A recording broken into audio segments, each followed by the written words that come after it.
Renditja anarkike dhe pafuqia e shtetit përballë turmës, kur rruga zëvendëson institucionin dhe britma merr vlerën e ligjit, shoqëria hyn në një cikël degradimi ku humbësit e vetëm janë qytetarët e thjeshtë dhe rendi demokratik. Si gazetar dhe vëzhgues i përditshëm i realitetit ton politik, nuk mund të mos nxis një reflektim të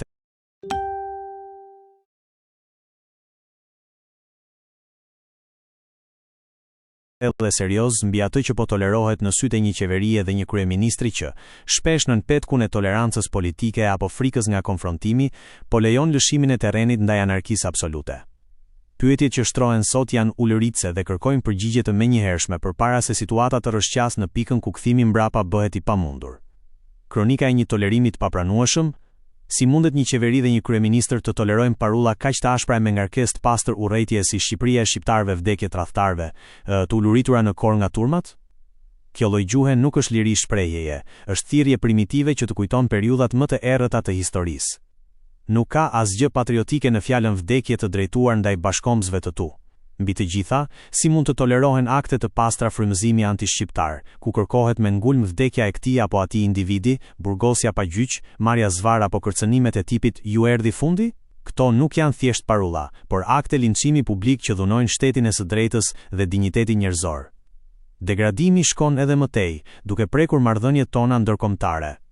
Si mund të lejohen akte vandale që përfshin ngrisjen dhe përdhosjen e flamurit të një shteti tjetër, pikërisht mbi një përfaqësi diplomatike? Ky nuk është thjesht vandalizëm rruge, por një incident i rënd diplomatik që dëmton rënd imazhin e Shqipërisë në botë.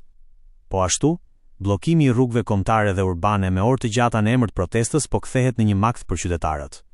Asnjë kauzë nuk legjitimon paralizimin e lirisë lëvizjes së mira njerëzve që nuk kanë asnjë faj për agjendat politike të ditës.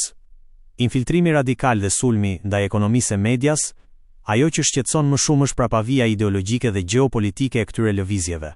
Po shohim me shqetësim se si tolerohen thirrje antisioniste dhe antiperëndimore të kombinuara me linçime publike ndaj politikanëve.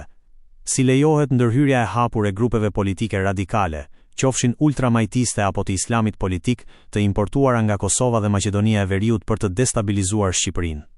Kjo është një vije kuqe që cenon sigurinë kombëtare.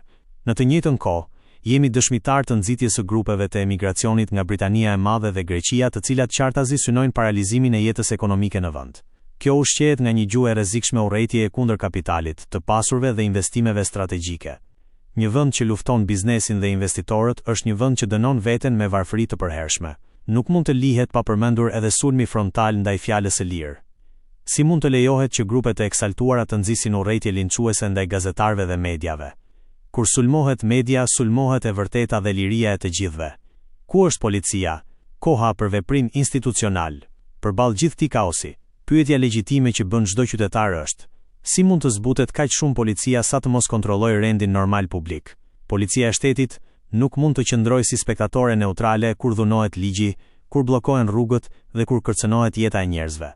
Paqëndrueshmëria dhe tërheqja e forcave të rendit vetëm sa e rrit guximin e agresorëve të rrugës. Shteti nuk mund të luajë dhe nuk duhet të bëjë asnjë kompromis me këto dukuri. Është koha që të veprohet me të gjithë forcën e ligjit. Kjo situatë kërkon lëvizje emergjente institucionale. Duhet vënë në lëvizje menjëherë Këshilli i Ministrave për të marrë vendime të prera administrative dhe ligjore, dhe nëse këto vatra tensioni prekin shtyllat e stabilitetit, duhet të mblidhet Këshilli i Sigurisë Kombëtare.